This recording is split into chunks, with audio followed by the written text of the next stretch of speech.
So I'm joined by Shane Connolly of Connolly Stud Farm, not so far away from me, over the road near Tuam. Shane, thanks so much for coming to join me again. I know we had a little bit of a technical glitch with our webinar last month in November, and the technology didn't quite oblige. So very appreciative of you giving your time to this conversation again. So thanks for being with me this evening. No problem at all, Wendy. Thanks for having us. You're very welcome. And of course, Connolly Stud Farm is very much a family affair. There's yourself and, of course, your dad, Pat, and mum, Dolly, and your brother, Brian. And it's the extended family get asked to do a bit every now and then as well. It's a family affair very much, I suppose, is what we're saying. All hands on deck, yeah. All hands on deck, all hands on deck. Maybe just before we get to the point of why we're here this evening, which is, of course, to talk about CSF James Kann Cruz. But before we go there, maybe would you tell us a little bit about the farm and, you know, kind of relative the size of the farm, the number of horses you have, and kind of what you're about and how long you've been at it there, maybe? Yeah. We're suckler and sheep farmers. We'd breed about 16 to 20 foals a year. Sell the most of them as foals. We're in the west of Ireland in Galway. Started breeding. So you kind of, I suppose, as much as you have so many mares, and you know, you're luckily, you know, you have almost that quantity in foals most years, albeit there might be some that are not in foal of a given year. But your business model as such is to sell them as foals, and that's, you know, you have to keep them moving on and moving out of the enterprise. Is that right? Yeah, we do always keep selling. Started breeding probably 20 years ago, when we started breeding for the show jumping sport. We were breeding before that, and there was always horses here. My grandfather had horses and stallions and more Irish drafts and Connemara's he had, and then Dad broke into the sport horse industry there about 20 years ago. He used to buy an odd mare and sell them, and we started breeding ourselves. Sell them all as foals, keep an odd one to replace a line that's getting old, mares getting old, or maybe keep an odd one to put into the sport for a bit of fun for ourselves as well every so. And I suppose, although some of your mares very much do have that Irish breeding in their background, there are mares as well in the herd that you have sourced from abroad also. Yeah, we'd have, when we started back breeding, we brought in some Darko mares. One of them, they're bred WC Kruko, he jumped 160, and WC Falco jumped 150. He was third in the individuals in the junior Europeans as well. Yeah, but we have a mix. Mix. You have a mix. And within that mix, certainly by the recent results of the CSF James Kann Cruz, that I suppose more traditional background is coming to reap some fantastic dividends for you now at the moment. Yeah, it's great that it is one of the Irish lines. We got a phone call to buy his grandmother. She came in from Italy at the time, and as soon as we heard, we were totally mad together when she had jumped, and she was a Clover Hill mare. Thankfully, when we got a cruise in Philly, then we kept it, and sure, it all worked out from there. Anyhow. You're able to see my screen there now at the moment, are you, Shane? Yeah, it's absolutely. Yeah. So this is the grand dam of No, that's the okay. She's not CSF Teli Cruise, but it's okay. Yeah, she was just Tela Clover. Yeah. Is it we have a Teli Clover as well. Yeah, you have Teli Clover who is out of this mare. Yeah. And you have Teli Clover and you have Teli Cruise. So Teli Clover and Teli Cruise are both daughters of Teli Clover. Yeah. One is by Cruise and one is by. So the grand dam, she competed in the sport herself as well prior to breeding. Yeah, she competed to 1 meter 40 level, and she was also on the junior gold medal winning team as well. And then she got injured, and that's how we ended up buying her. Okay. So, how did she come to your notice? It was actually Dermot Considine, that the horse dealer that rang Dad, and he had bought her, and he was under of an interest in a good mare. So, of course, as soon as Dad had it, he was gone up the road as fast as he could to see her. Of course, and it's a good thing he did. Yeah. A good thing he did. So I suppose just the reason we're here at all and talking about this horse, CSF James Kann Cruz, he's had a absolutely phenomenal year over the last 12 months. I mean, I suppose there are conversations that'll add on to this one that we have with Francis Connors and with Shane Sweetnam, both of whom were involved in the successes to date. But I suppose, and we'll come to talk about John Mulligan in a moment maybe as well, but the fact, like, to look at the WBFSH rankings at the moment as they stand for the last year, and to see James Kann Cruz being there as the top ranking Irish horse, contributing to the stud book results, and to see your dad's name there on those world breeder rankings as number 37, that must be a really lovely feeling, and make you very proud for all the hard work that goes into breeding, because it is very much hard work. It is, yeah. It's great. It gives you the lift to keep going, because there's plenty of sad days and sweat and tears here. It's great for Dad as well, because he put a lot of time and effort and money into it to get going, and it's great to see it's paying off now. And actually, I just looked there this evening, and since we last spoke just a month ago, the FEI ranking was at number 20 at that stage for James, and it's come up to number 17 now. So he just continues to prosper, I suppose we'll put it, within the rankings at the moment. Phenomenal. But just coming back then, maybe, and we look at, sorry, flicking my slides here. We look at the mother, CSF Teli Cruise. So CSF Teli Cruise is out of Teli Clover, which we just spoken about a moment ago, who was by Clover Hill, of course. Tell us a little bit about this mare. She's a mare. She's not over big. She's about 16-1. The type of mare we like to breed from, really, here in our stud farm. She's nice blood mare. She has a little bit of a mind of her own at times. When she was younger, she even when she'd be jumping from field to field, there, you'd always, when she'd foal, during the summer, at some stage, you'd be going back the road and you'd see her in the next field, and foal running up and down along, and then when you got to catch her, she'd jump back in with the foal. She always done her own thing, but Dad always loved her. She was, even from the day she was born, he loved her. And what was it that he particularly loved about her, do you think, or from his conversations with you? What were the things that, you know, he admired? She was always, as he'd say, a cute little foal. So she caught him straight away. She was an intelligent foal. She was nice. She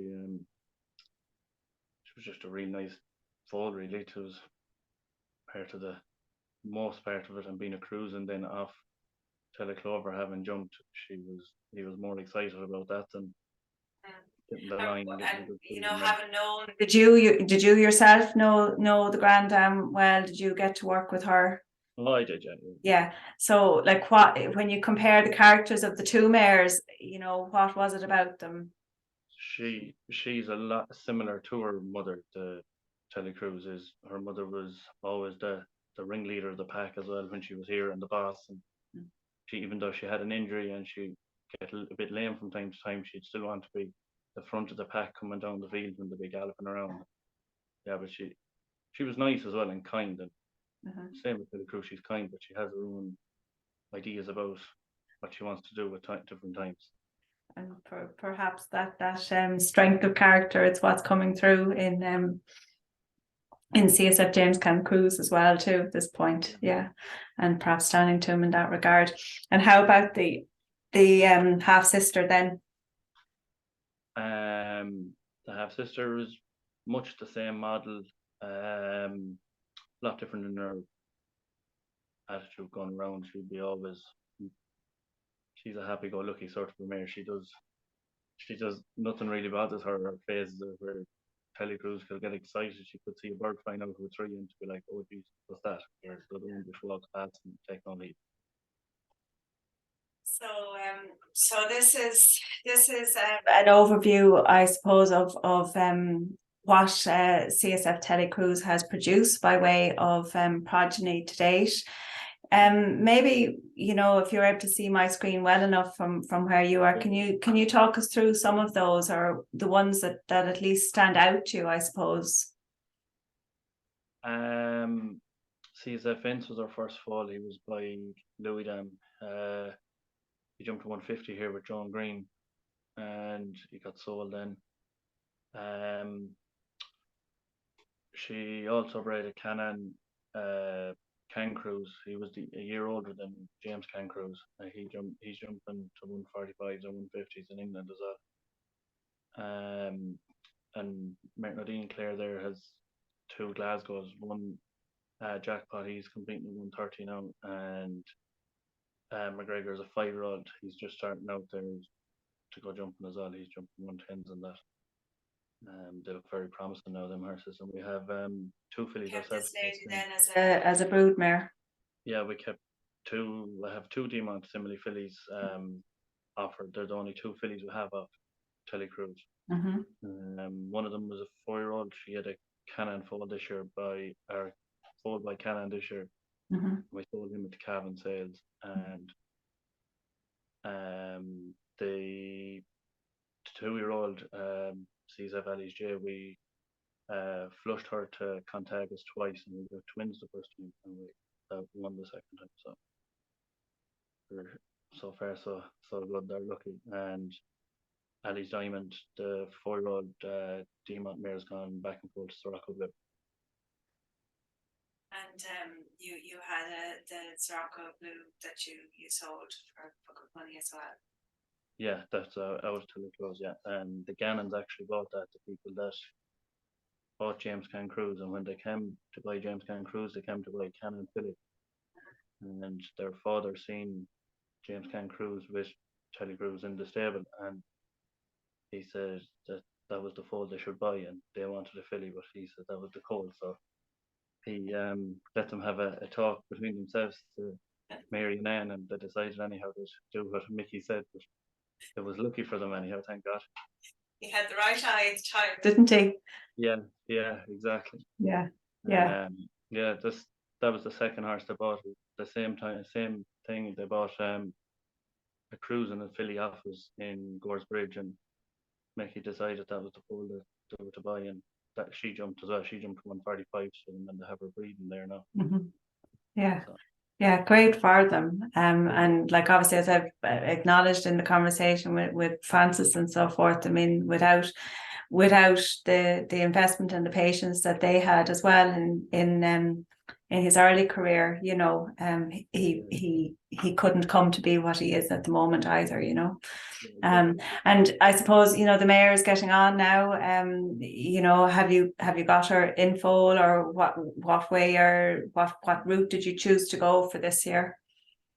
No, she's not in foal herself. We took a few embryos off her there this year.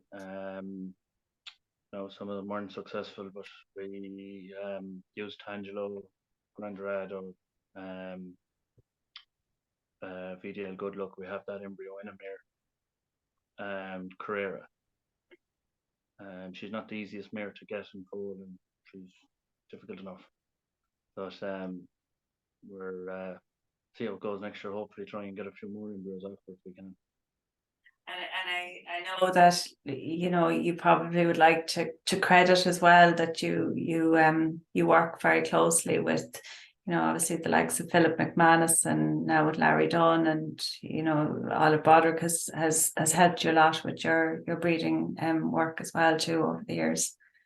Yeah, we're lucky there to have Philip. He's always on his job. As soon as you ring him, he'd be there 100%. He's on the ball. And Kylemore there as well. We get a lot of semen in through Kylemore now as well in the later years there, and we started using Larry Dunn this year as well to good success. So it's a team effort, as they say. Team effort is right, yeah. So, and this then is the half sister, Yeah. the RSF Wendy. Maybe tell us a little bit about her and her progeny as well, Shane. Yeah, she her first foal was Spartacus. That's competing in a metre with in the north of Ireland. Billy O'D jumped to Sirocco Blue to 1.20 metre, and this year CSF Rio, he qualified for Dublin, and he jumped in the horse sport classes as well. He's doing pretty good in them, and we sold foal this year in Bernadown for offered by Hard Rock for 26,000.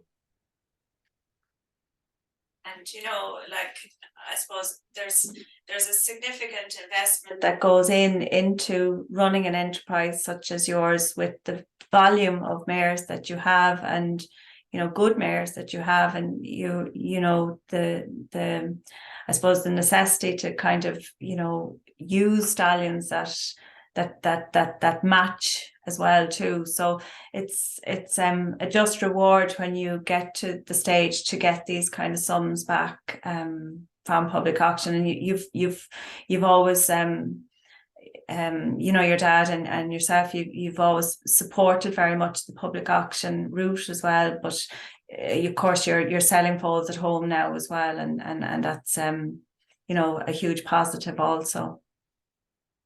Yeah, sure. Look, it's great when you're breeding so many foals. It's hard to get them all out to sale, but yeah, we'd always try and have a few foals for every sale if we can, and we do sell away at home as well. Yeah, whenever someone comes and the deal is right, it'll be done. Yeah. Yeah, of course. And I'm gonna just play this video here. Just let me knock down the volume on it. And, you know, just as breeders, maybe tell us how it felt to be up in Dublin this year, gone out back in August, and to see the product of your breeding program inside in the main ring and on a winning Aga Khan team. And this is actually the replay from the Grand Prix, to see him placed so highly in the Grand Prix. Like, what was that whole experience like for you guys as a family? It was unbelievable. Sure, once we started and you were looking at our first 4 or 5 year olds out jumping, that's what we were always dreaming of anyhow. We always used to say if we could have one to either jump in the Aga Khan or in the Grand Prix on the Sunday, we'd be very happy. But to get a horse to do both, and be successful as they were in it. It was unbelievable. It was hard to believe it all happened, and you'd nearly need to pinch yourself afterwards to see did it really happen. You know, it was great. Here's the evidence. It really happened. Yeah. It really happened, and it's still happening. You know, I suppose to have all of you all up there and experience that must have been something else as well. Yeah, it was mighty, and we were lucky. You got your hands on the cup, did you? Our hands on the cup, yeah. I was just going to say it there. Michael Doherty brought us over to the press conference, and fair play to Shane. He came over to us after the press conference, and they were taking a photo, and I don't know who brought the cup over, but someone arrived with the cup as we were taking a picture with Shane anyhow, and it was great. And James, the kids were there but as well, which was mighty. And James, the laddie that was holding the cup, my nephew, he's the oldest grandchild. This horse was born the same year, and he was actually named after him, so it's a lovely photo to have. That's a lovely addition to the story, and be something to tell him in years to come as well too, looking back. Yeah, so it's an experience that you won't forget in a hurry.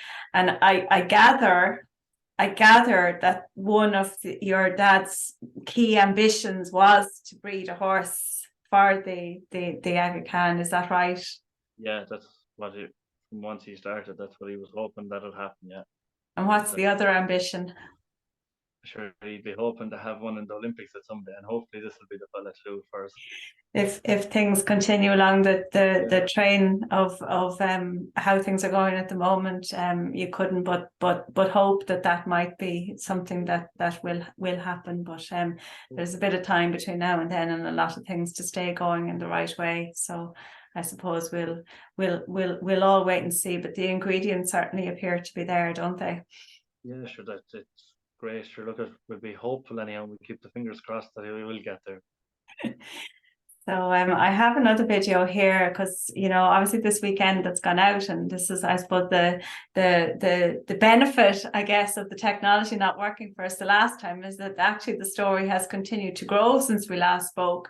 And this was a very exciting weekend, this past weekend, because obviously the horse was third in the Grand Prix qualifier at the Rolex event over in Geneva at the weekend, and then did, you know what, in some ways, looking at the standard and the status of the horses that were entered in the competition, and you know, even how the event was unfolding, it still seemed almost unbelievable that he might reach the result that happened on Sunday. It was phenomenal jumping to watch. It was phenomenal sport at its best. I thoroughly enjoyed watching it. I'm sure there must have been screams at home from the couch or elsewhere at the weekend. Tell us about that. Yeah, there was plenty of excitement and nerves, all right. Sure, it's great when you can see a horse that you've bred producing with the top horses in the sport, and to be able to compete well with them. It's what you're dreaming of all the time, and keep dreaming of that we can hopefully get more after James Kann Cruz. But not sure what's happening here. Let it run again. See, does it behave itself? Sorry there, Shane. Go ahead. What you were saying. The video is not being great here at the moment for some reason, but I'll maybe get it working for the next occasion when I'm talking to Shane Sweetnam. But just tell us. Sorry, excuse me. My attention was turned there for a second. Just tell us a little bit about how that felt watching at the weekend. Sure, it was great. It was it's hard to believe that you can have bred a horse that is able to compete with all the top horses in the world. And to hear him, the commentator, saying that he's like Dominator, sure, it's a big step for us here in the west of Ireland. Anyhow, we're delighted to be watching it. I was actually gone away from home on Sunday there when he was jumping in the final, but Dad and Mam rang it straight away, and they were all excited. Sure. As was I watching it, and everyone around me, I'd say, was looking at me saying, "What is this lad looking at on the phone with me?" Shouting and jumping at the phone. But anyhow, we're delighted to get that result. The sport at its best. I mean, it was the sport at its best. It was unbelievable, actually, even what both Martin Fuchs and McLean Ward did with their rounds also. But to see, James Kann Cruz, and he, at the age that he is, and with, Shane Sweetnam, he's such a fantastic pilot on board, and what he's done with the horse inside of the last year, building on the foundations that both John Mulligan and particularly that Francis, who had him for the longest period of time, they're such a partnership to watch, aren't they? Yeah, they've really gelled. It's great, especially after leaving Francis. We were always saying when someone else gets him, we'd be hoping he'd be as good, but he's improved and got better and better every time he comes out with Shane. Never disappoints it anyhow. So it's wonderful. Great for us to be watching it. It's unbelievable. And I know we did try to encourage your dad to join us here this evening. He's a terribly modest man. It's been a lot of years of hard toil from everybody's part to reach the I suppose the success, to see the success that this horse is producing on a world stage. Everybody's talking about him. It's fantastic, and it's it's such a credit. It's such a credit to yourselves as well for the dedication that you put into breeding for the sport also. And I know from when you go out, like as breeders, you are as enthusiastic about the sport as you are about rearing the foals, and the excitement around foaling time, and seeing the foals grow in the paddock, and all the work that then is entailed in getting horses prepped for sale and all of that. Tell me a little bit around your dad's enthusiasm for the sport and your own enthusiasm for the sport. I suppose back when we started breeding, Eurosport used to have the World Cups on every Wednesday night, and that'd be, no matter what was on anyhow, Wednesday night everything had to be done early to be in and sit down and watch this. And Mum would have it recorded, and he'd watch it maybe again Sunday, and that's how we started picking different stallions and watching different breeding and looking up. And then we got him in to clip my horse. Now that's not as easy as putting it on the telly for Dad. He's not very technical savvy, but he's getting there. Yeah. But yeah, it's great. It's great to be able to see Dad with such an interest. Sitting room, but it's not even just bringing it into your sitting room. Like I always, like up at the Dublin Horse Show, for example, every year, like your dad is there, whether it's rain, hail or shine, and he's sitting there and you're watching and like you follow the horses. And even when James was with John Mulligan and all the rest of it, like you go to this ringside and you go to the shows around the country and you watch the horses and you follow them through, don't you? Yeah, it's nice as well. You get to talk to riders and get to see what they think about your horse or what your mare might need. Maybe you might get some bit of information from them as well. Yeah, it's nice to go and see your horses jumping and competing. I know the day things don't go to plan, it's maybe not too nice, but that happens anyhow as well. That happens too. It's part of it. But I do believe, listening to you, that as much as you go and you listen and you see, but you do come back and make up your own minds, and your dad would have solid opinions about what he likes about particular stallions and the reasons for choosing stallions and so forth as well. Yeah, he does always say stick to your own instinct anyhow, and that's we have done a good bit. Now we did to listen to different people at times, but it never seemed to work as good when for our mares anyhow. It didn't seem to match. So nobody knows your mares as well as you know your mares at the end of the day.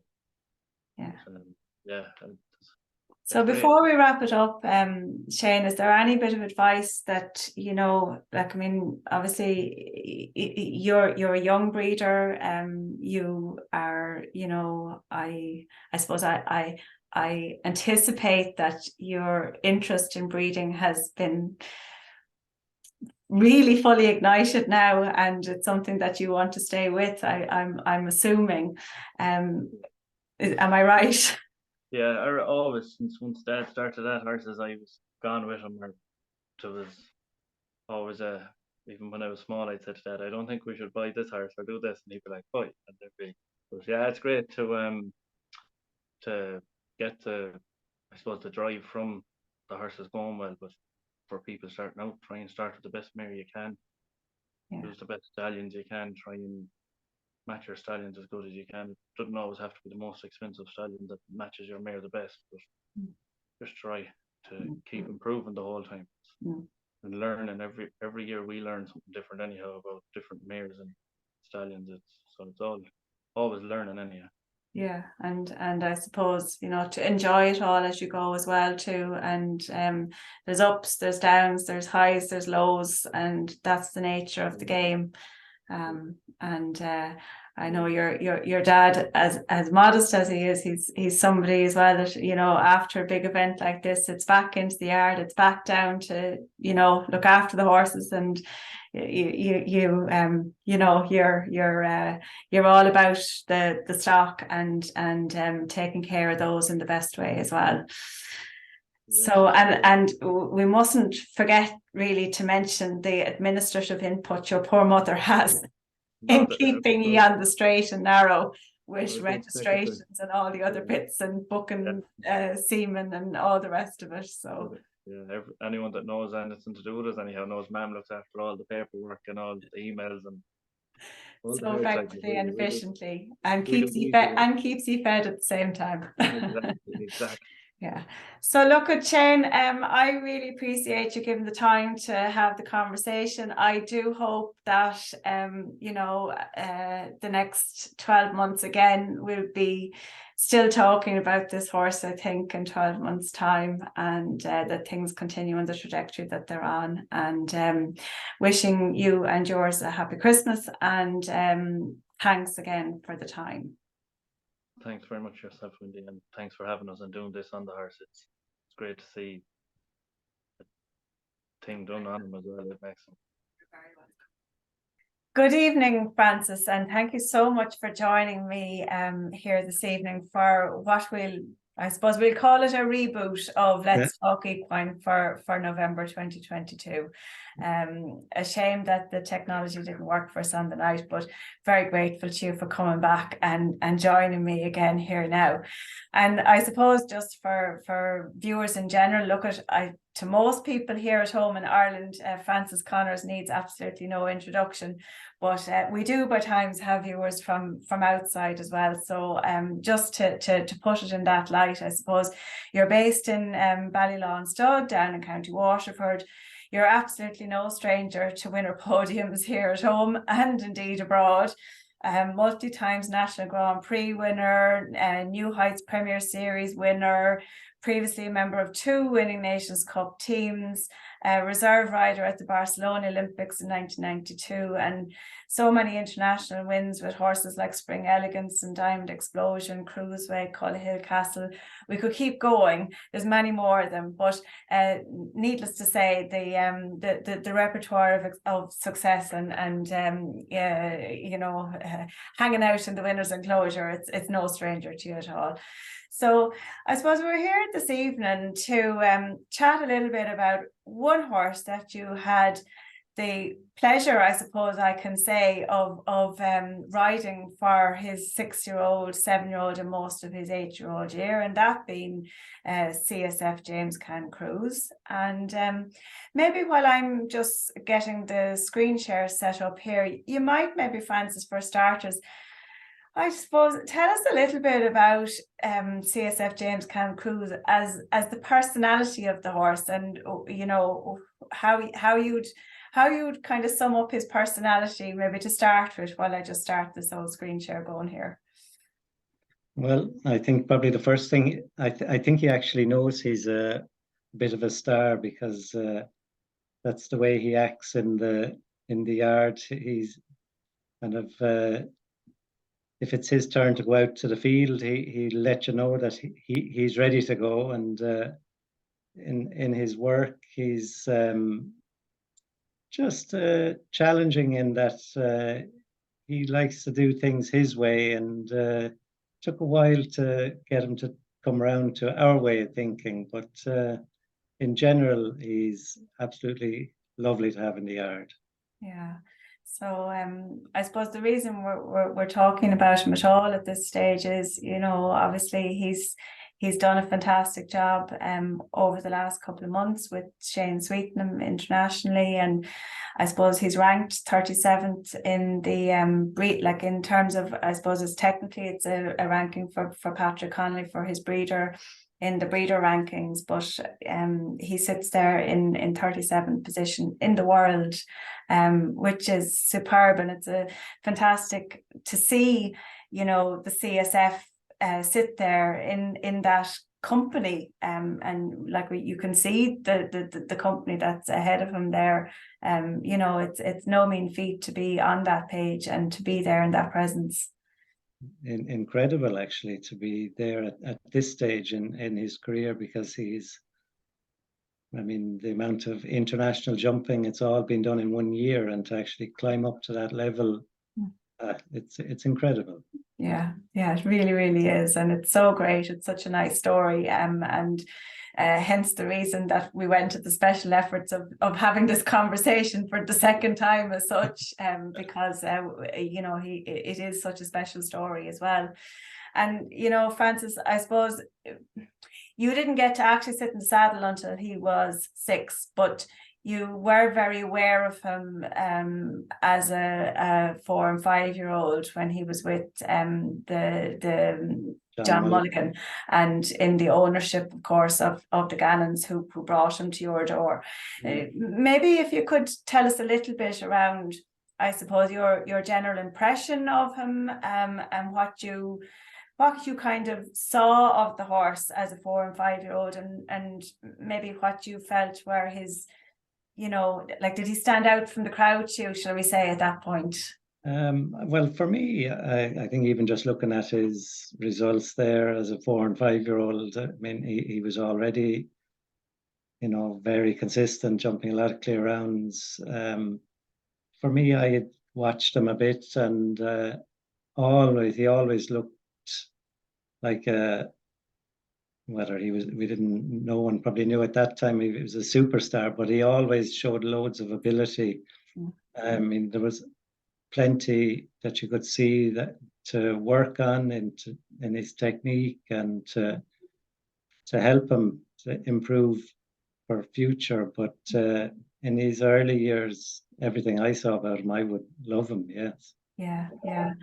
And he came to be with you. Can you tell us, you know, how that, not necessarily how it came about, but, you know, I suppose, you know, when the opportunity did arise for him to come to you, and I suppose you must have had a conversation with the Gannons and that, and like, right. Did you have a kind of an inkling at that point as to where he might sort of travel to, or did you have a kind of a sit down with them and kind of sort of say, well, I'd like to have him for this long or that long, or, you know? It was funny because there was no real concrete plan put in at that stage in the beginning. I had him just at the end of that 5-year-old year for a few weeks, and he I think I always felt there was loads to work on, and that's the way I put it to Anne and Mary. Yeah. You know, that if we give him time, you know, we just don't know what we have, but in time, he always felt like he could be a star. And that was the great thing about Anne and Mary. There was never any pressure to win this, win that, be there, do that. It was all just whatever I felt was right for the horse, whatever I wanted to do with them. I was the one that was, you know, dictating or but you were in control, I suppose. I was totally in control, and I think that paid so many dividends along the way, because there were days as I got in trouble for, I suppose, getting time faults in this class and that class, and but I mean, the horse for me just wasn't ready to be up at the pace he needed to be at to get inside time alloweds.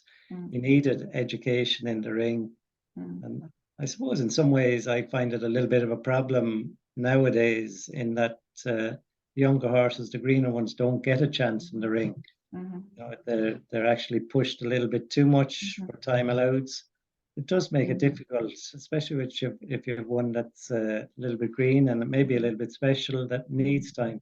So look, you have to sometimes forget about it and get the time fault and just educate as much as you can. So I suppose as a 6-year-old, even just looking through his record there, I mean, it was just super, the progression, qualifying for Dublin, did well in all the stud book classes. He had just always jumped a lot of clear rounds. But you did, like, it's evident looking at that. I mean, you did kind of I suppose concentrate on stud book qualifiers and so forth, and you know, do you see that as being a, you know, obviously you support the stud book classes in that sense, like, do you find them a good education? I do, yeah. I find them a great education because generally, if you're lucky enough, there are 2-day shows, you get a nice ring, fences, and you get in the ring the first day and have a pop round, hopefully qualify for the final. And generally it's bigger in the final, but at least they've been around the ring, and most of the shows that the stud book classes are at are good standard of shows and good fences. So yeah, you can really use them as a great benefit for the horse. But I also think you're, you know, when you look through what you've done, and like, I kind of feel, you know, you always, it seems to me at least that when you make a plan that's very considered to the horse, and you don't necessarily chase all of the qualifiers or across all of the leagues, will say, you know, RDS and the stud book, and you know, you were kind to the horse as well too. Yeah, well, I think I suppose a couple of things about that. Generally, the qualifiers are going to be big classes. Stud book finals will be big classes. So in the interim between all those shows, you'll probably see it there. Generally, my theory would be to drop back to a lesser class, so you can go back and educate again, and maybe iron out a few little things that maybe you felt when it was bigger he wasn't ready for. And drop back to your meter 20s as a 6-year-old, and just let them be happy and feel comfortable in the class. And so when you step up a little bit again, they don't feel the same pressure. If you're continually going to jump the bigger classes week in, week out, it puts huge pressure on. And even for him, didn't matter the size of the fence, but it was how he did it, and how he went around the course was more important. The bits in between the fences, so exactly, to speak. Yeah. We might just have a look at a video here of him as a 6-year-old, and let's get the sound off on that, and you might just talk us through this video, Francis. Yeah, this would have been early May in his 6-year-old year. This is actually our own show here in Ballylawn, and this would have been the 120, and he just actually played around this. It was lovely because it would have been his first outdoor show on grass for me, and even at this stage, you know, there were things starting to change, and he was starting to really accept things. Okay, you can see plenty of little things you could work on. His front end still isn't sharp and neat like you might wish it to be, but still in his comfort zone, popping around. And the nice thing about it is he's never really phased about the fence material, and not we'll have a little look, and but in general, nothing phases him. And I know you say, like, you know, he's still a bit loose in front and whatnot, but he wouldn't he wasn't at the same time giving you the fear that he wasn't going to get over the fences. No, that's the thing. Yeah. As you know, he's so much in his comfort zone. Like there's no pressure on him at all. I'm really there, just a passenger, just guiding him around. And I think you're an educated passenger now, Francis, and you're a holding hand at the same time. Yeah. So at the end of his 6-year-old year, like, what were you thinking at that stage that you had or might have, or were you, or were there? Well, I suppose the big thing was you were really looking forward to a 7-year-old.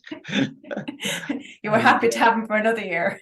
Yeah, so the plan for 7 was actually to get going early, and we had planned to go to Spain because I was lucky enough I still had earned Lady Goldilocks for the big classes, and so our plan was to go to Oliva, which we did.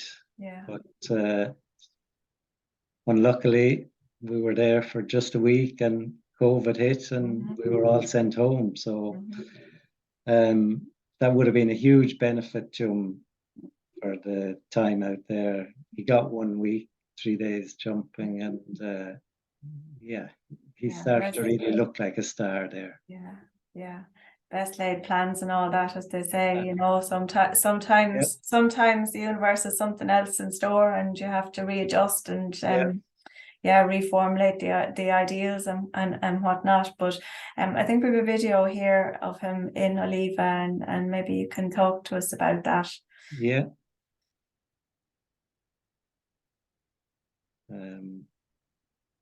This was, I think, the second day that he jumped here, and he was quite bubbly. He was quite fresh, even though it was a long trip down, but he was in incredible form. And he really, you know, stepped up. Like, this was 135, and he just made it look so easy. It was just incredible. He gave you a good feeling. It was just an absolute pleasure to be popping around there with him, and I was actually so looking forward to our time down there, because he was going to learn so much from the different rings down there, and the fact that you have a bit of time then to educate in the days that he's not jumping.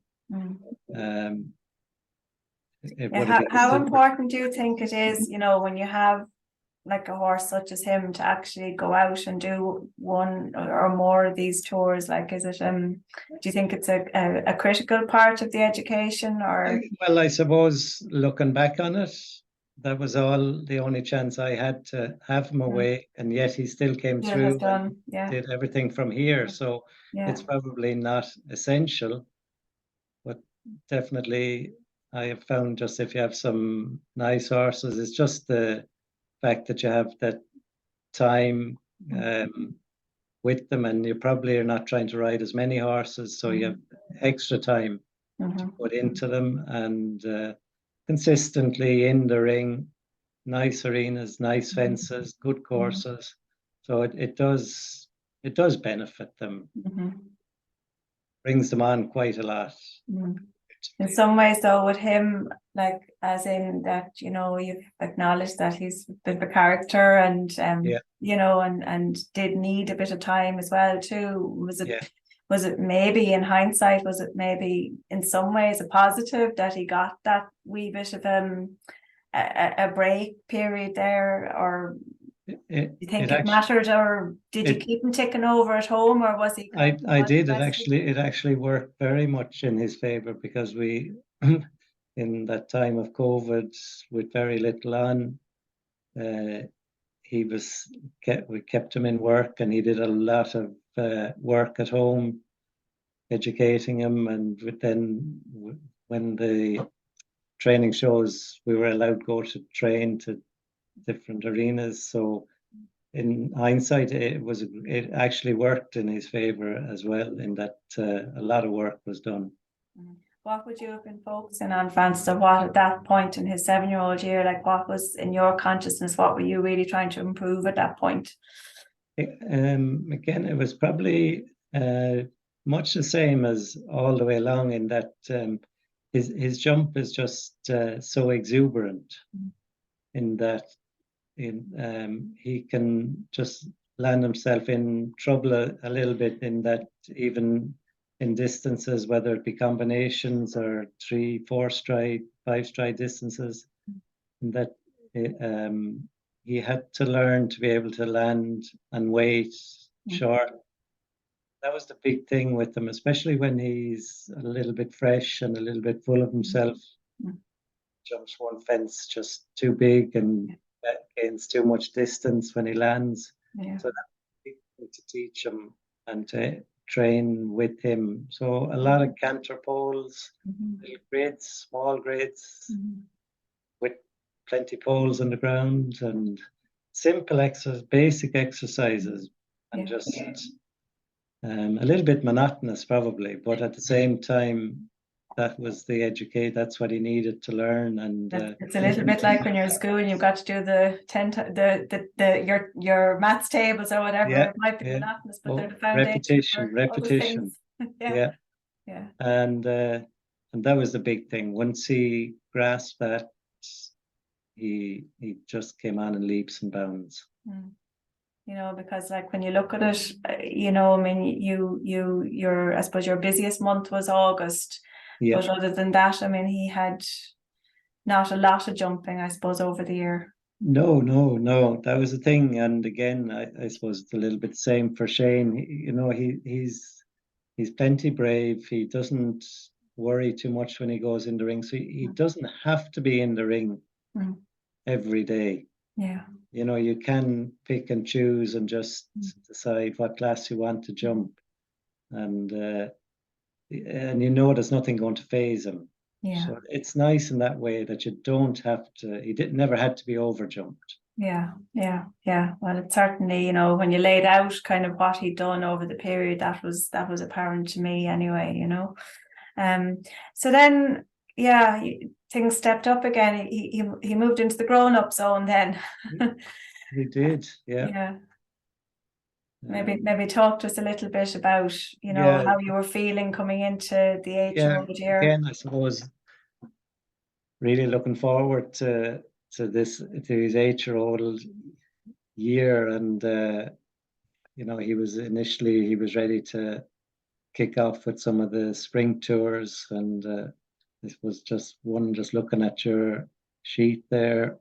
I know where you're going now. The Wexford one with the clear and 12, and the 12 is just so funny, really, because he actually was in such great form and so exuberant. He knew where the first fence was, and I think it was the 3rd attempt by the time I got to jump the first fence in the second round. But every time I went to turn the corner, he got too excited, and we had to circle and come away from it. So it was actually quite funny. But after that, he settled into it. For the early part, then I just constantly stayed with the 135s, and he was fine. He was definitely ready to step up to the 140s, and we eventually did. Kylo jumped around. I'm trying to remember what the videos we have for the latter part of the year, but so you went to Kylo in April. And he was, you know, then I just moved up and down a little between the 135s and the 140s, and he was started coping really easily with the 140s, and I suppose that our biggest challenge then was, do we take a chance on jumping a premier, or do I wait? I knew the ability was there to do it, but at the same time, you're just wondering, well, is it too much? Is he ready for it?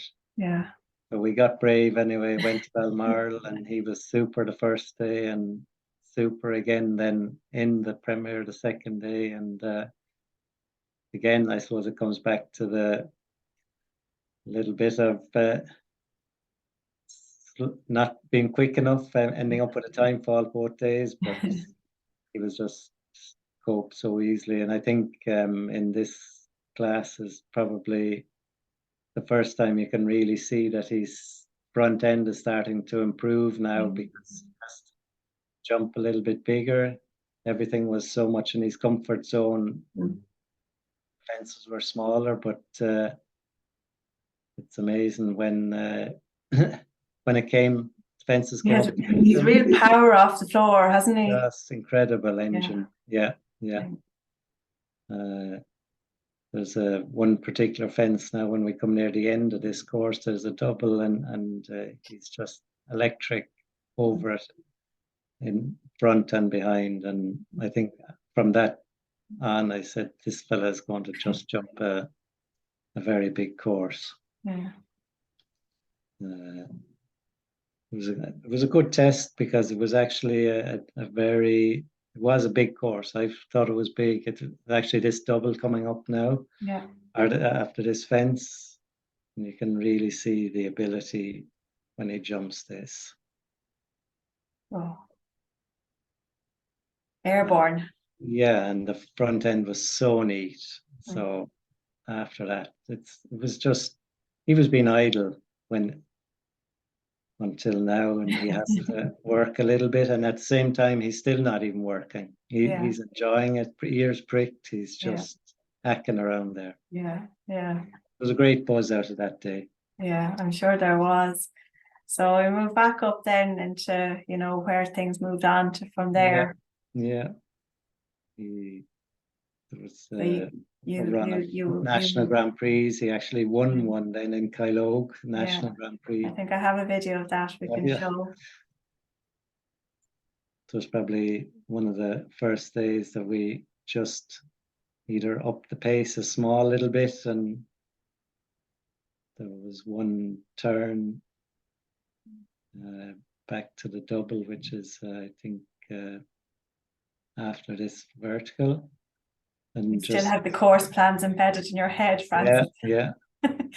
And even there, just to be able to go inside, just turn back and couple of strides and just pinged it. Yeah. And after this fence he just so comfortably left out the stride up here at his ease.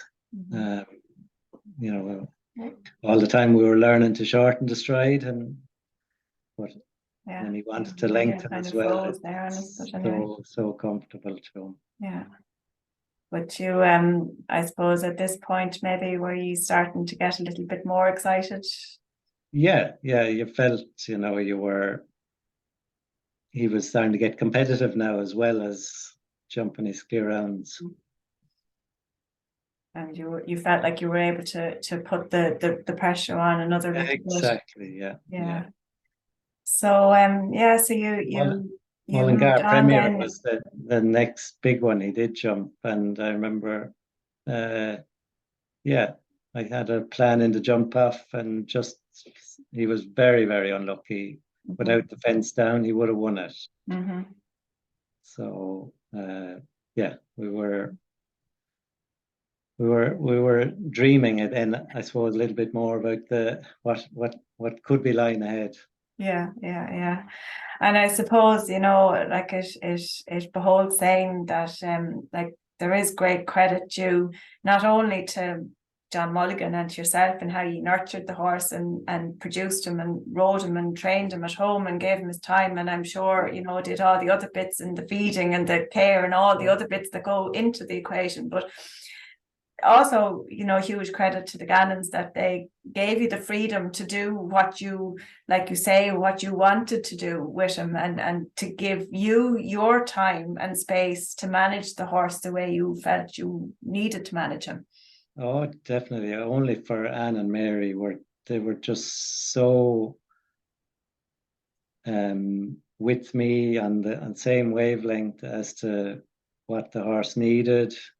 And I think they so enjoyed just, even if I did, even in Dublin there, had the time fault, but I mean, they may probably, giving out about me, but at the back of it, but at the same time, no, they absolutely were so thrilled with the way the horse was progressing.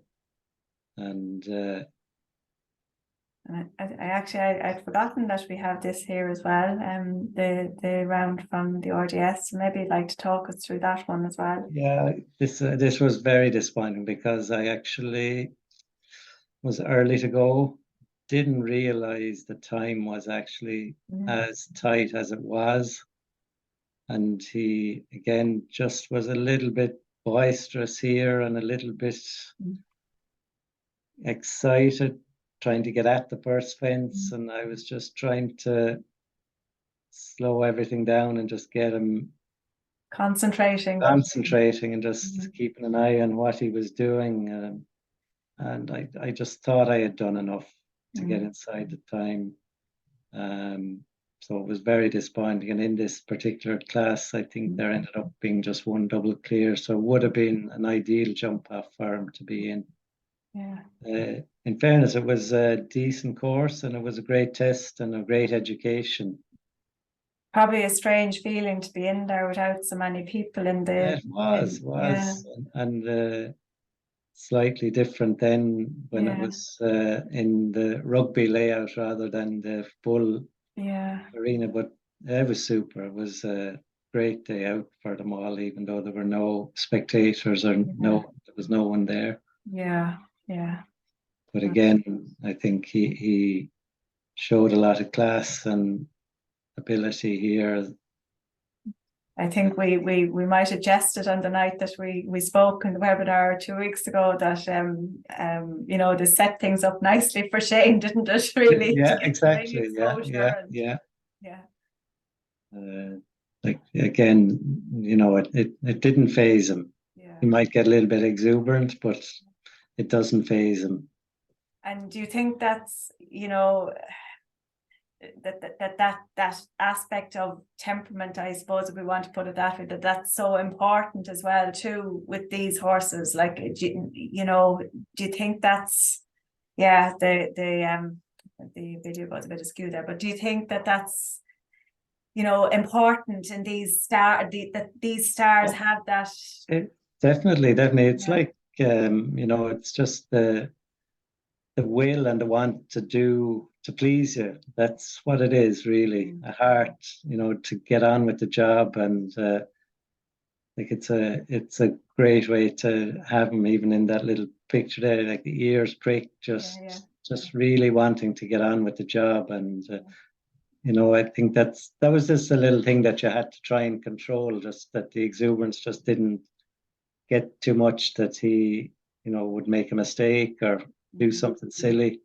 But you know, when it comes to the bigger stage, you need that fight. You need that fight in them to want to work with you and fight for you. Yeah. And by golly, is he doing that in spades? It's incredible. And like, you know, I know you, from talking to you, I know you get a huge buzz and huge kick out of watching him now compete in the ring under Shane Sweetnam. Explain to us what that feels like for you as somebody who's produced him. No, it's a huge buzz to know that you've done a lot of the donkey work, myself and John, and to see them stepping up to that big stage and coping so well with it. And I think, you know, you almost feel like you're still part of them, and that's there's a huge buzz out of it. Oh, and I think for me especially, I mean, that's what we've always done. We haven't been lucky enough to ever have too many that we've been able to keep to go on and do what he's doing. But you know, when you sell a horse and you watch them going on to do bigger and better things, that's the thrill. Must be, has to be. And like, to see him, did you imagine that things would come together for the partnership as quickly as they seem to have? I wouldn't have expected him to have done as much as what he's done. It's just that's even more incredible. But again, it probably comes back to the fact that, you know, the very little ever phased him, and that once he stepped him up to the 155s and then at 160, and the horse still in his comfort zone.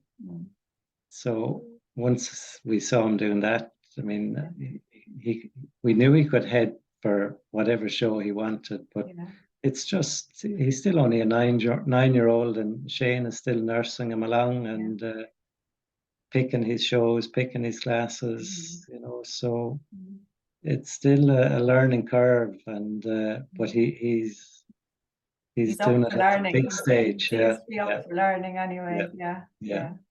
No, and I suppose we're all wishing that he continues to grow and he continues to stay healthy and well and do all in that regard as well. You know, it's a lot of management and all of that.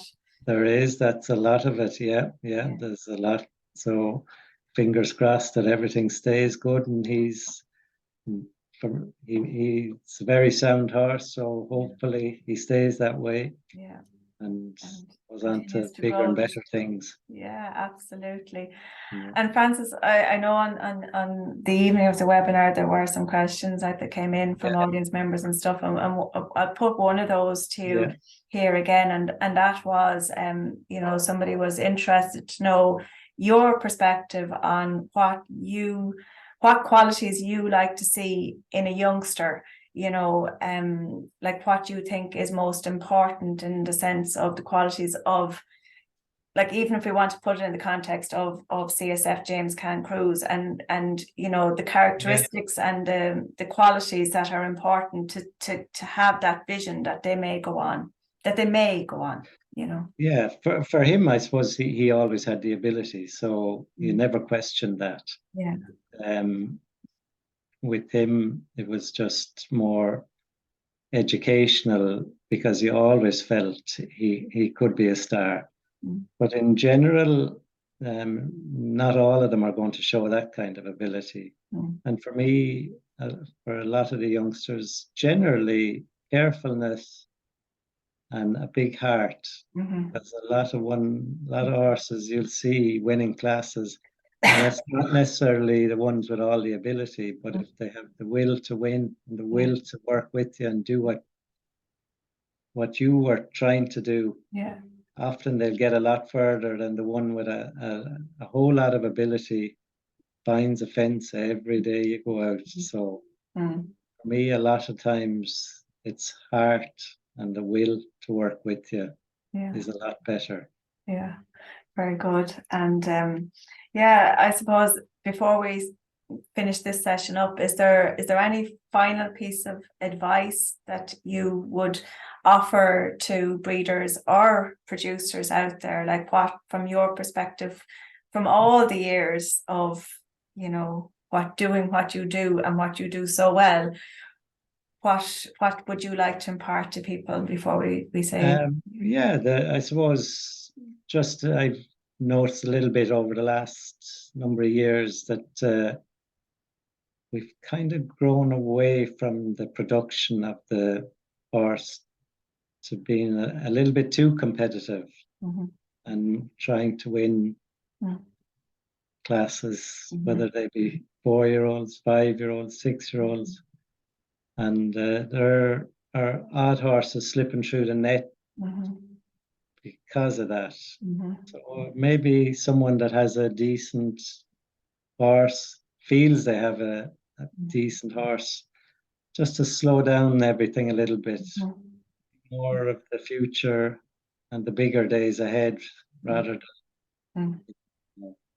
And I think, in fairness, when one looks at, you know, as it's a rarity that, you know, I mean, even for me to have taken out and sort of gone, he did this and this month and that month and that month, and to really see it laid out in front of you, it's rare we do that. Like, obviously you're doing that from your side, in the sense of you sit down, you make a plan for a horse and you have a thought process around that, and riders will do that. But I think sometimes, you know, from the other end, like, we don't maybe reflect enough in that. And I think this as an example of, taking it slow, taking it easy, minding him, and, setting him up for each phase as you went along. You certainly can see how you very gradually produced him along, and well done to you in that regard, Francis. Yeah. So I thank you greatly for your time again this evening, and I hope that the technology does as it's to do tonight, and that people at home get the opportunity to hear this story, because it is a lovely story, and it's a wholly Irish story of a horse bred in Ireland, produced up through the Irish system, and now out there with an Irish rider doing all the good things. And we'll get to talk to Shane. I'll speak with Shane separately on the horse as well for his more recent achievements. So for now, Francis, I want to say a huge thank you to you, and we look forward to seeing you out and about on the next Star as well. Thank you very much. You're welcome. So, Shane Sweetnam, thank you so much for joining me here again on Let's Talk Equine. Really appreciate you giving your time to this. No problem. Thanks for having me again. And you're back in Florida. Yeah, no, back in Florida. The year's over. Had a great year, so I'm glad to switch off for a few weeks, and we'll be back at it in January. So yeah, it's nice. Nice to have a bit of home time now for a little while. You're based at Sweet Oak Farm, but of course hailing from the wonderful County Cork, the rebel county here at home. You can't leave that ever behind you, Shane. No, of course not. No, that's part of what made me, or will always be there, and is my education with horses and life in general, and that'll always be there and never forgotten. Yeah. And of course, I suppose, like, I kind of feel like you really need very little introduction here at home, particularly to those of us that are following the sport and immersed in the sport. But I think, even further to that, with all of the success that has come from the summer forward this year, you're becoming a household name as well, whether you like it or not here, and the media coverage is up in the ante here. So I think a lot of people can relate to who you are. But the reason that we're talking and having this conversation this evening is, of course, to talk about the wonderful CSF James Kann Cruz, whom you pilot at the moment. And he's a bit of a special horse, isn't he?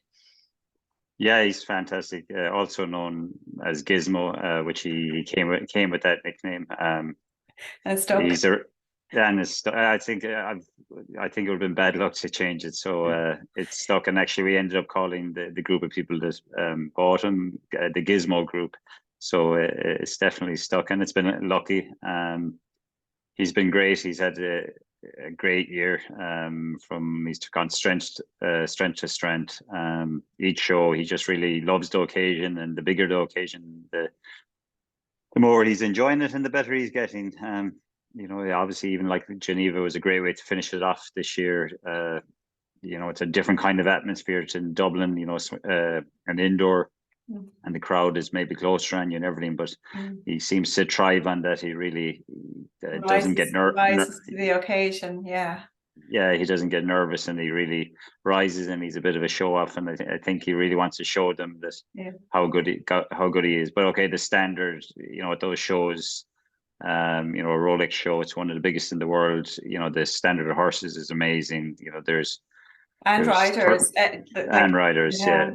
there's 30 horses and riders there that are competing, that have a chance of winning that Grand Prix, and he's definitely up there with them. And hopefully over time he can keep doing what he's doing, and he can show that he's one of the best. And I think he's already beginning to show that, but he still has a few more steps to go.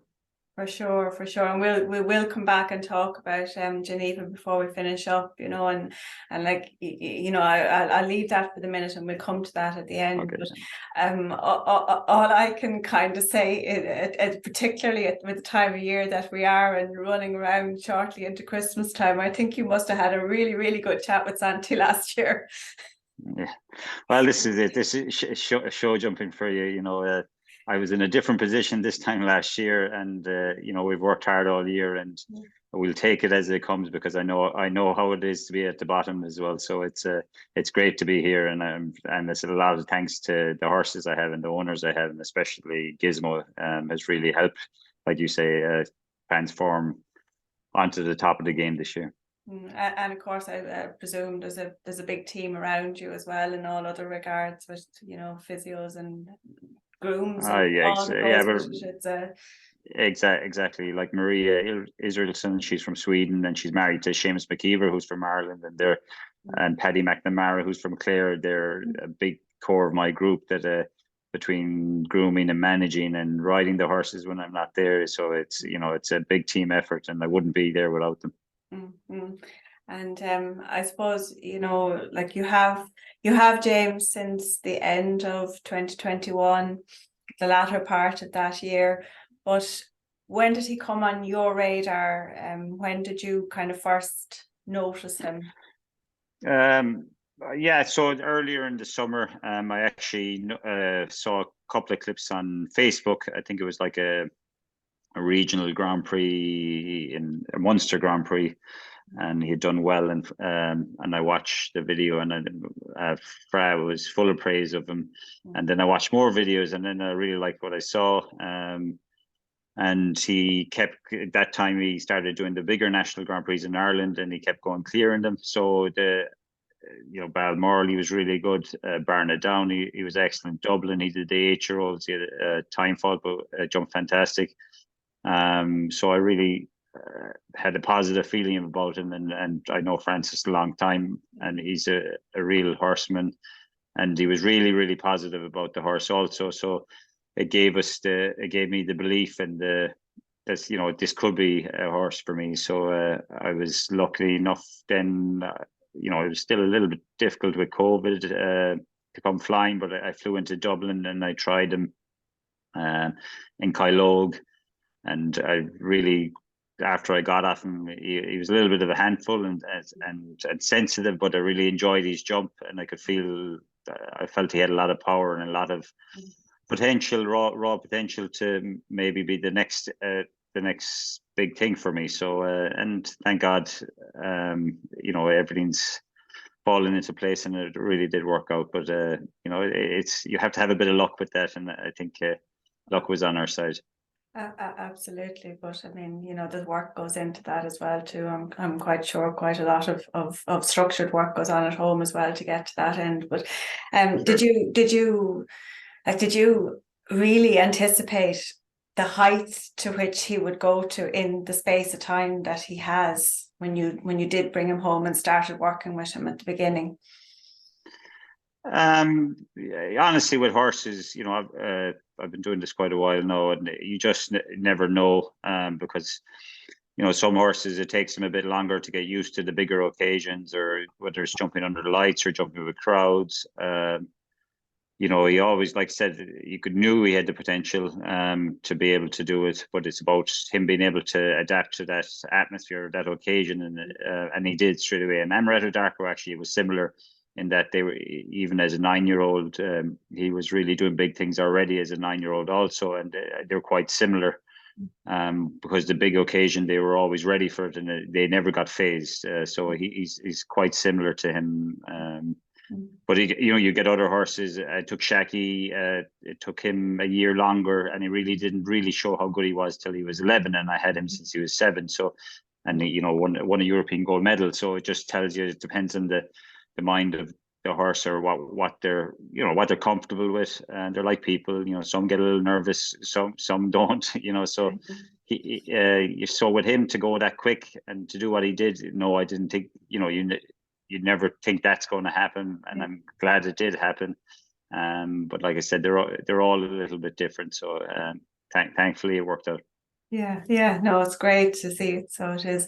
Before we start to look at some of the individual performances and have a little look at the track, the past year in that sense, I'm just going to start a screen share here, and hopefully you can see that. I just need to find my video panel here again myself so that I can still see you.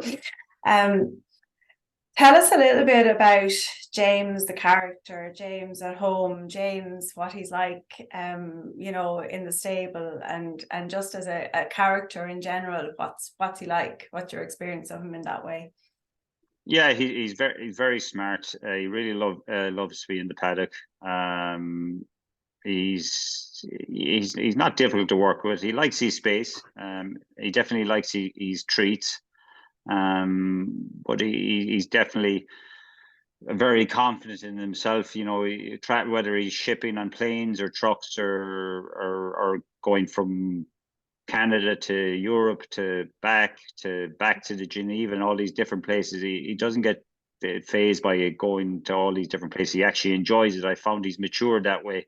You know, he's matured more shows he's gone to, the nearly the easier he's got. But he's definitely a very, very smart horse. You feel like when you're working with him, whether on the ground or you know, with jumping or flatting, he picks up on things. You don't have to really teach him twice, but he has his own character. It's not like you're going to force him to do it. You have to discuss it and have a chat about it. And you know, it's definitely not a forcing issue, because he definitely doesn't like that. He gets mad. He has a temper, and he likes to be the I suppose, feel like he's the boss in the relationship. So we have to coax him in the right directions, but he always gets it. It's maybe a bit of the mother line coming through there. For sure, yeah.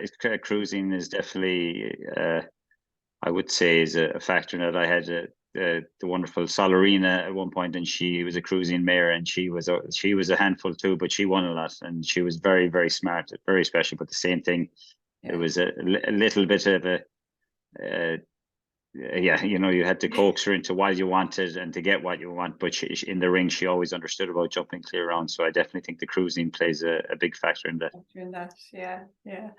So I suppose I mapped out here the first half of your first year with him, aside from your introductory period, what you might have done with him at home when you got him first at the end of 2021. But Sure. I suppose you kicked off in February and March and April closer to home, and you played around with him in Wellington nearby, but you didn't hang about either, Shane. Like you were up and at it at metre 55 and metre 60 pretty much from the off. Yeah.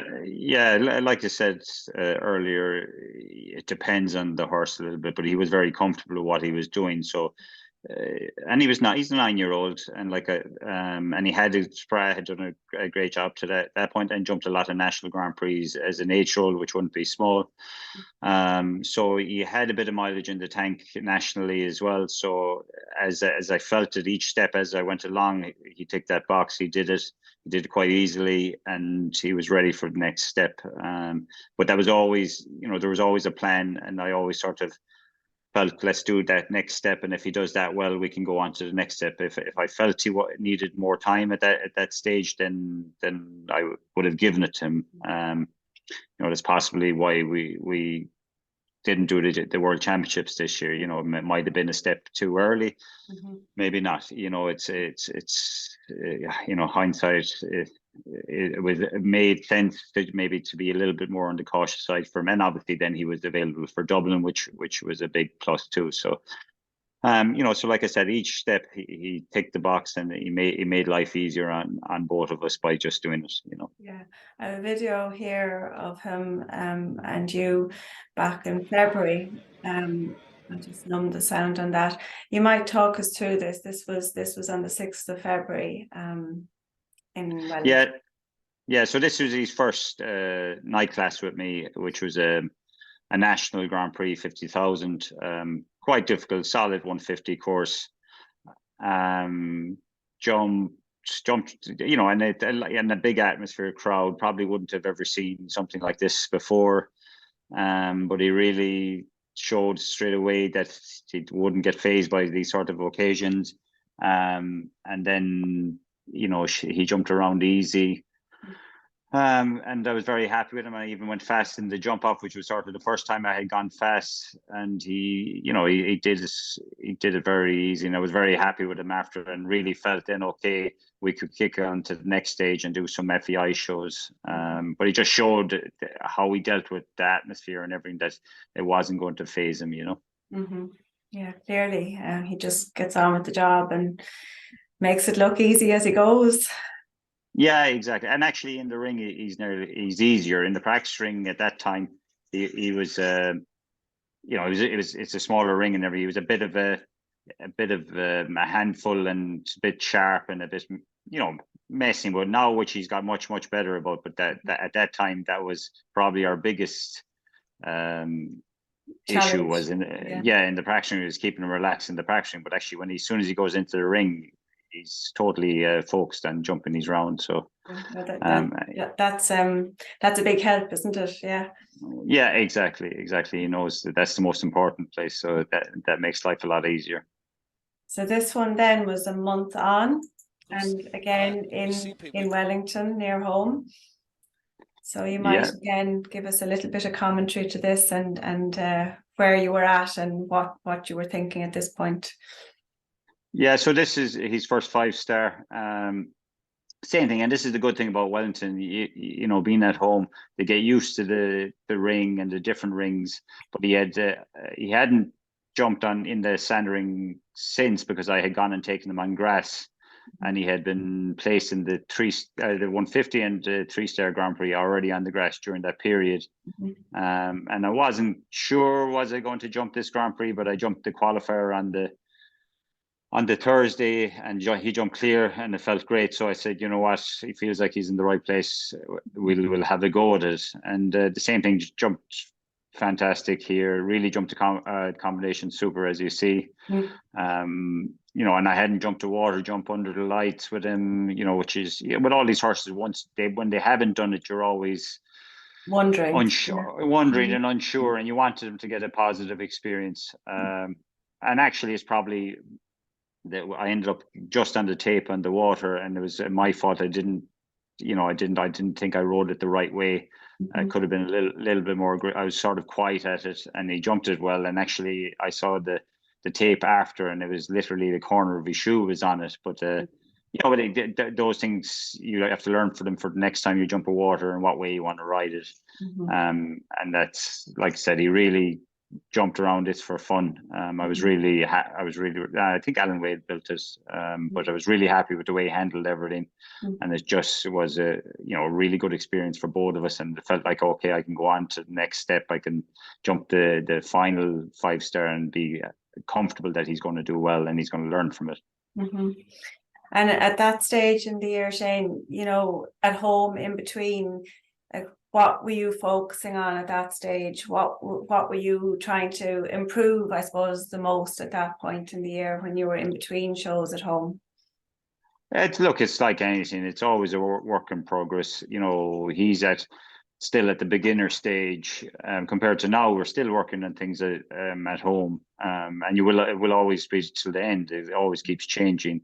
So it was just trying to work on rideability, and then him being more relaxed with the job, and and being loose through his body, and having a good system that knowing that going to the show, I do these things, and this helps gets the best performance out of him. Flat wise, different bits, and even, this bit that he's using now, even after Dublin, I was thinking I wanted to change, and I went trying to change it, and he wasn't happy about it.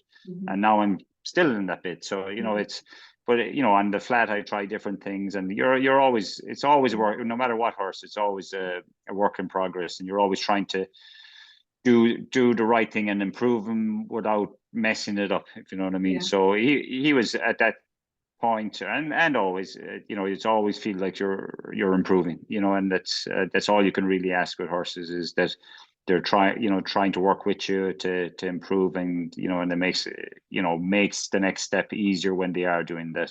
Some horses it takes a bit longer to get it, but like I said, with him, he sort of clicks in once he's happy about it. He clicks in with you. So by kind of the end of the second part of the first half of the year, we'll say by June, you were already at that point a very significant contributing member to Nations Cup teams, and you know there was the win in Vancouver and then the third in Rotterdam, and you know your own the placings individually for the both of you were fantastic. And you know, were you starting to build dreams at that stage? You know, how were you feeling about him at that point? Yeah, look, I was super excited at that point. You know, honestly, you know, at Florida, I knew that I had a special horse in my hands. But it was about me doing the right thing by him and getting him to the next stage, finding, like, say, that's why we picked Vancouver as his first Nations Cup, that it's a 5-star Nations Cup, but it wouldn't be a killer.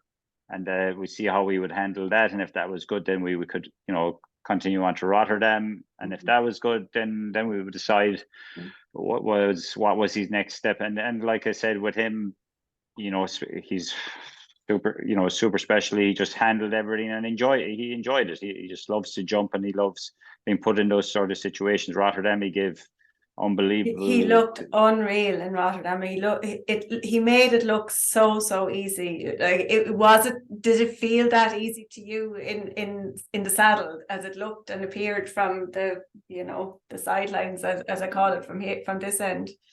Yeah. So yeah, look, like I said, every time he jumps in the ring, it feels easy. He's a big guy, but he's an unbelievable athlete with a lot of blood. So anytime we were jumping in the ring, it always felt great. But especially that showed sort of those bigger occasions, then he would even up his own performance. He'd know about by maybe the atmosphere, or maybe the little bit of the more tension on a class, that he'd give more of an effort. And he, you know, the second round in Rotterdam, he gave a perfect, nearly foot perfect performance. And just at that level, 160 Nations Cup level, he really was beginning to show the world that he was out there. You know, people hadn't seen him. You know, in Europe, obviously Central Europe, there's people were talking about him in America, but then when he turned up in Rotterdam, then you know people sort of following around after you, asking where did he come from and who is he, and all this stuff. So yeah, it didn't surprise me, but like I said, at his age, to keep that consistency is very, very hard. Like I said, going back to even Amaret or Darko, he was a brilliant 9-year-old. He wasn't this consistent. You know, he's had he had mostly good rounds, but every now and again, his age would get in the way. And then with this guy, we've been lucky it hasn't. So it just shows you how smart he is and how much he really loves the job, and he's got the talent with it. And I suppose, you know, it's worth mentioning the input from John Mulligan and Francis Connors, and the education that he got here to begin with. And, you know, like, Francis really took his time with him as well too, and gave him every chance as well in the preparations. No, the John Mulligan and Fred, you know, especially Fred, he had them longer. They helped the education or the maturity of him all the way along. It all stands to them, you know. They give him positive experiences. They don't make the horse or make him nervous. And especially with Fred, you know, going jumping, you know, as a 7-year-old, never really rushing him, never make him go fast. The same in the National Grand Prix, you know, still jumping fantastic, but never really pushing him out of his comfort zone. You know, it helps a horse believe and be confident. It's like a person, if they have a bad experience at that stage, then it might be hard to get him, especially a horse like him who's sensitive, then it might have been harder for him to get to where he got with it. So everyone between the breeder to the owners, the Gannon and Clancy and Mary Gannon, they gave the time and gave the time, and exactly, and they never pressured Fra to having won any classes. So they all played a part in getting them here, and thankfully they always were great horse people and made sure that Gizmo got every chance to be what he could be. So it takes a village to raise a child. It's no different with these. Yeah, exactly. It's exactly the same. So it's his education to that point was very, very important, but it was also very, very well done, and they should all be very proud of each part that they had in it. Yeah, and they're enjoying the success that you're having now as well, I can tell you too. Good. Yeah. And then I suppose, on to July, and you finished out July with a fantastic placing in the Rolex Grand Prix in Dinard, and then things went on into August, and it was home crowd and home platform and no pressure in the world. Something like that, yeah. Something like that, yeah, something like that. I have a video here, which I'll play, and maybe while that's going, there's not too many haven't seen this. This was the Grand Prix on the Sunday after delivering the performance that you did at a team level and winning the Aga Khan and bringing that home. Was it your expectation to get into the placings as you did in the Grand Prix, or what? Talk us through that weekend. Yeah. So no. Yeah. Of course. Look, with him at that point, I thought I could win, I could win the Grand Prix. I definitely thought I could be placing that. The pressure. Yes, the pressure is on to deliver a good performance. It's like, so it is, but it's a good kind of pressure, because if you ride well, that your horse will be able to do it and give it, because some horses it's obviously harder for them. So I really had myself under pressure to jump a really good round there, to be clear and to have a chance at the Grand Prix. You never know where we are in a year's time. So yeah, it was a special feeling, and the crowd was amazing all week. Especially obviously for the Aga Khan, but even for the Grand Prix, there was a good buzz. And he really gave, I thought, one of his best rounds all year. I thought he gave an outstanding performance, even better than the Nations Cup.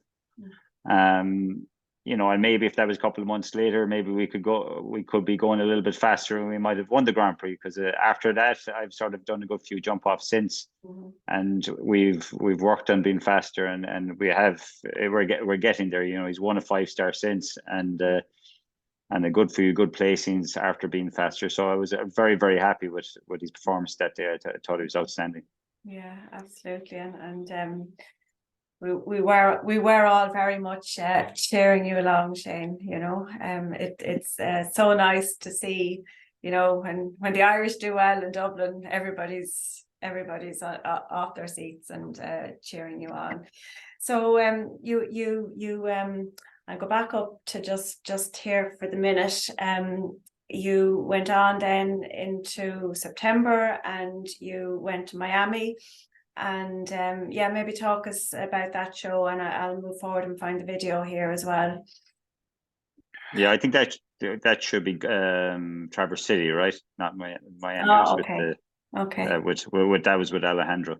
But yeah, so this is Traverse City in September, and this was the Gold Cup Grand Prix, which is a major Grand Prix in America every year, and there's only 2 non-American people that have won it, and actually both are Irish. It's Richie Maloney, which is obviously a good friend of mine, and then I was the second person to do it this year. The same thing, really.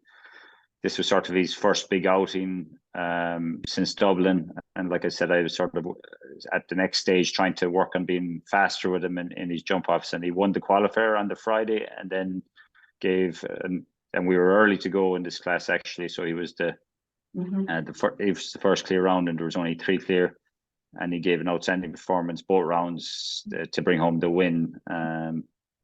Which felt very rewarding. I've only ever won one other 5-star. They're not easily to come by. A lot of good placings in them, but they're not easy to come by.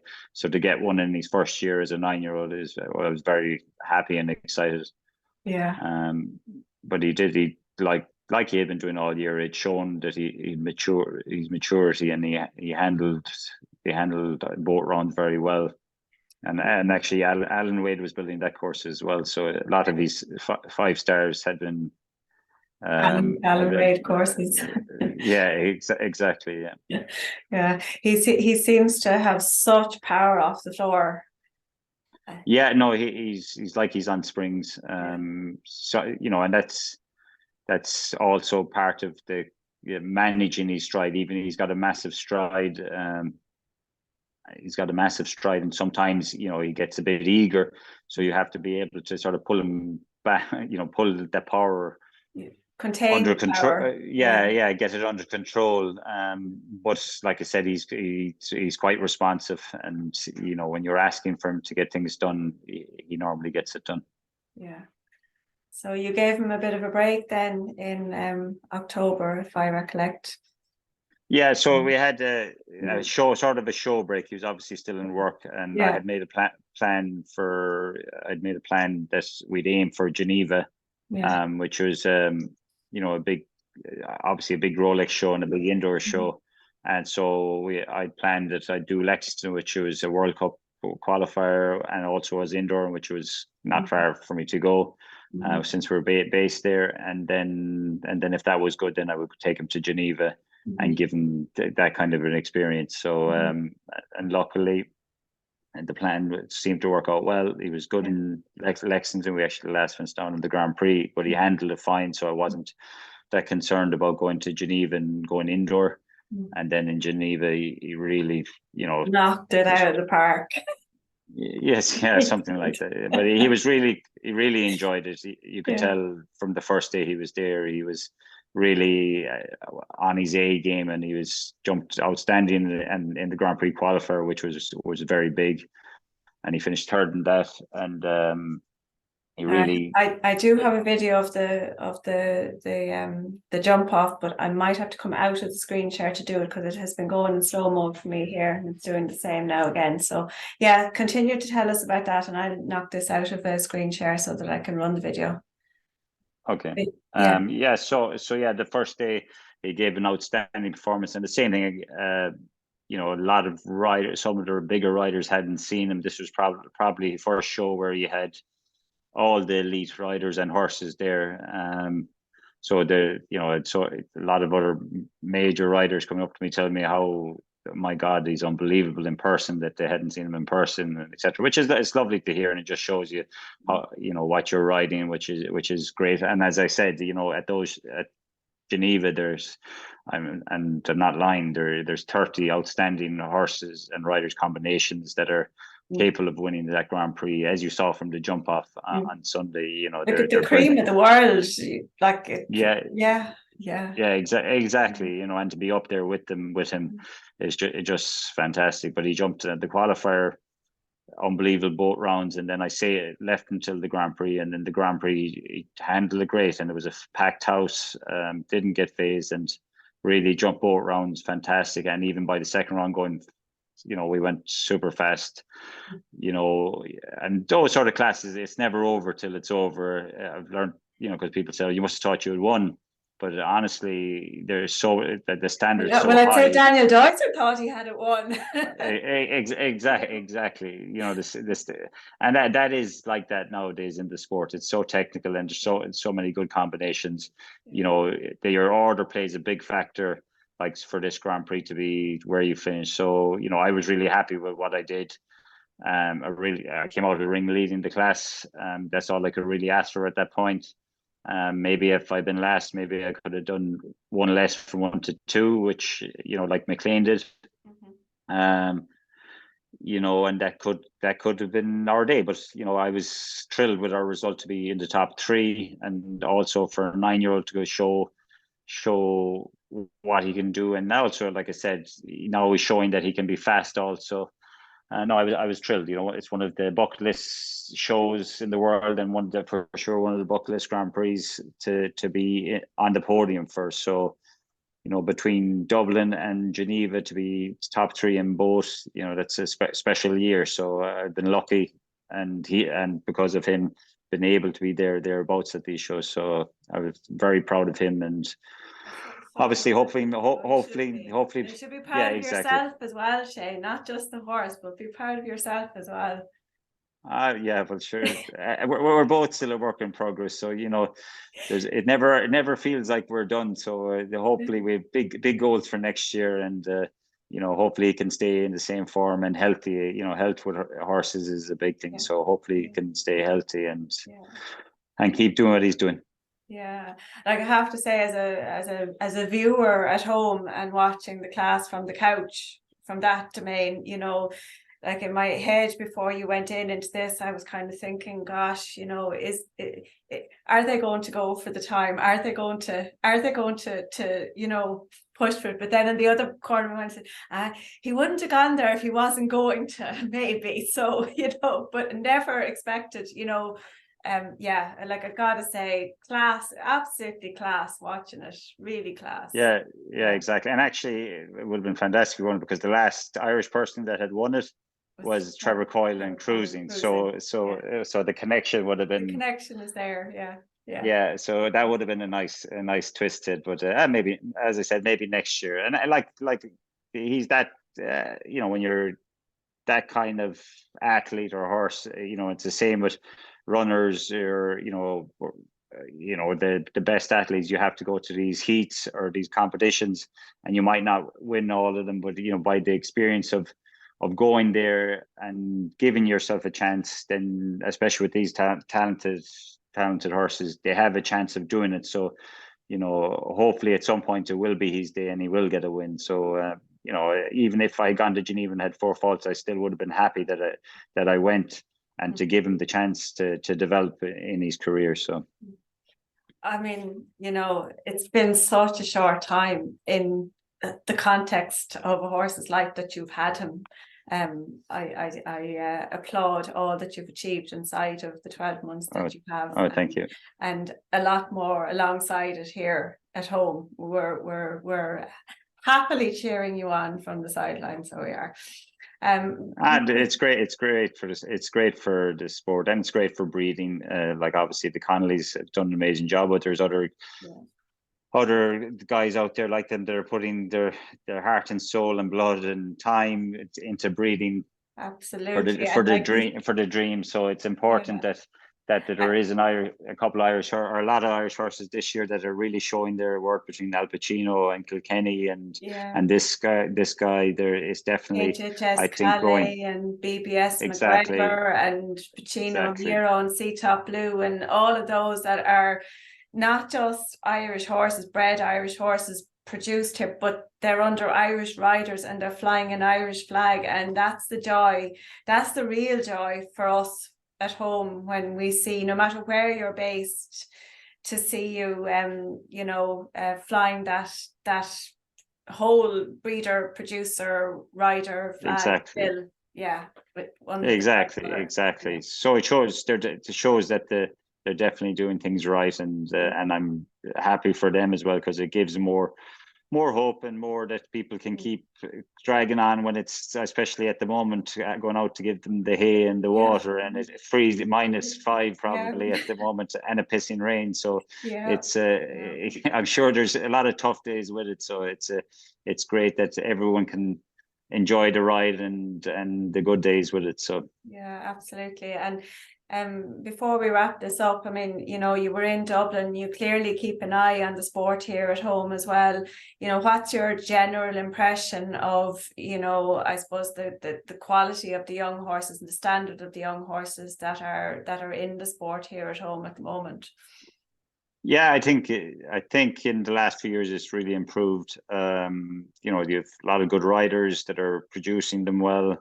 The HSI have offered a lot of backing with the young horse classes, and you can see the competitiveness of the 5, 6, 7-year-olds, especially obviously when they go to Lanniken, and then even the National Grand Prix League. If you watch a bit of that, the standard of horses in it and riders is very, very good.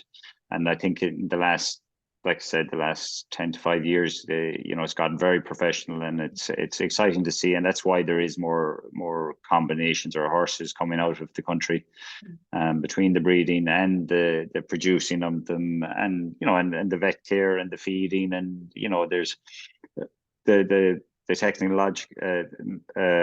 technology with all of it plays a factor, and including farriers as well. It's a big factor, and everyone has to play their part. And I think in Ireland you can see that's why there's been a big improvement, whether it's in the show jumping or the eventing. Everyone is really trying to do their best, and that's all you can really ask for.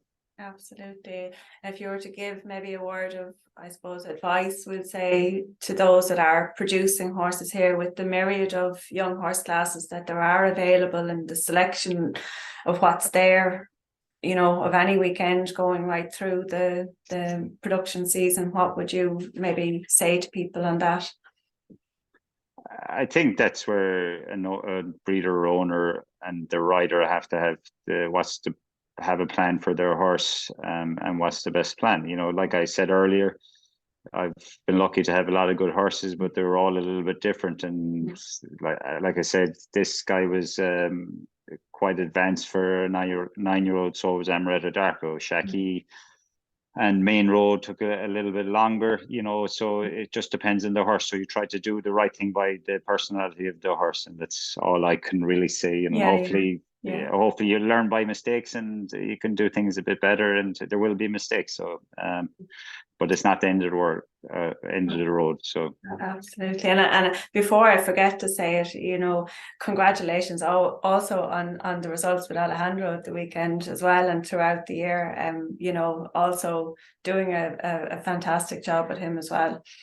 Yeah, he's had a brilliant year, and like I said, another example of he's 13, and he seems this has been his best year. So they're all different characters, and I think you have to try to make as good a plan as you can with them, whether they're 5, 6, 7. It starts at every year the same. So try to do your best that way. Yeah. Well, we're all here at home. Sorry, my slides are jumping. I have to be a little bit more delicate with my mouse here. We're all really enjoying the experience of watching the pair of you partner and progress, and as the year is going on, and I suppose people are getting a little bit excited as to the possibilities for the next year and the year after, and what may come. And hopefully, like you said earlier, that soundness and health and all of that continues, and that you continue to mold in the right trajectory, and stay working well with each other. But I know very much, I really very much know that the Connolly family, of course, without whom we wouldn't have CSF James Kann Cruz. Sure. Yeah, the first point in it, but also Francis Connors, and I'm quite sure also Clancy's, Scannons, Mulligans, all cheering you along from the sideline here, and getting a huge kick out of watching it all unfold before us. Before we say a thank you to you for your time, is there from your perspective as a rider, talking to maybe other breeders out there, is there any final little bit of advice that you might offer in that direction? From my experience, I think the mother line is a major factor. Like Spike breed a lot in Kentucky, and quite involved with them, and our best ones are always coming from a very strong mother line, from their grandmothers to their aunts. Normally it's coming from somewhere. So it's not just about a good stallion. I think the mother plays a big factor, which the Mulligans got right. They got a good mother, and there's other siblings doing, and relations doing well, of this guy maybe not at his level but at a good level. So it's important part. So if you can have a good mother, I think that plays a big part. Absolutely. And there's more in the family to come, so you may keep your eyes peeled, Shane. Exactly. Yeah, so look, I'm very grateful to you for your time for the second time round. Indeed, as people will know from the commentary throughout this, that we had a little bit of a technical glitch last month. But look at you were good enough and gentlemanly enough to come back and give the time. No problem.